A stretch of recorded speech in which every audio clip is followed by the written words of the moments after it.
কেন প্রোক্লামেশনটা প্রয়োজন? আপনি কি করেছেন? বিপ্লব যখন হয়, আপনি পৃথিবীর সমস্ত বিপ্লবগুলোর দিকে তাকিয়ে দেখেন। বিপ্লবের পরে একটা বিপ্লবী পরিষদ হয়, সেই বিপ্লবী পরিষদ তার ক্ষমতা নেয় একটা প্রোক্লামেশনের মাধ্যমে।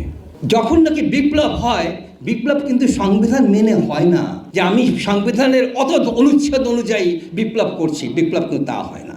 পৃথিবীতে যত বিপ্লব হয়েছে, সেই বিপ্লব একটা নতুন লিগ্যাল অর্ডার তৈরি করেছে। পুরাতন লিগ্যাল অর্ডারতে অটোমেটিক্যালি ওটা বাতিল হয়ে গেছে, একটা নতুন লিগ্যাল অর্ডার তৈরি হয়েছে। সেই লিগ্যাল অর্ডারের যে অথরিটি, সেই লিগ্যাল অর্ডারের যে ভিত্তিভূমি, সেই ভিত্তিভূমি স্বয়ং গ্রহণ করতে হয়। এটা সংবিধান দিয়ে আসে না, সেই ভিত্তিভূমিটা স্বয়ং গ্রহণ করতে হয়। কিসের মাধ্যমে? প্রোক্লেমেশন অফ রেভলিউশনের মাধ্যমে। প্রোক্লেমেশন অফ রেভলিউশন কিন্তু সেই বিপ্লবী সরকার, বিপ্লবী পরিষদকে ক্ষমতা দেয়। আর সেই প্রোক্লেমেশনের পেছনে কারা থাকে? থাকে 18 কোটি জনগণ।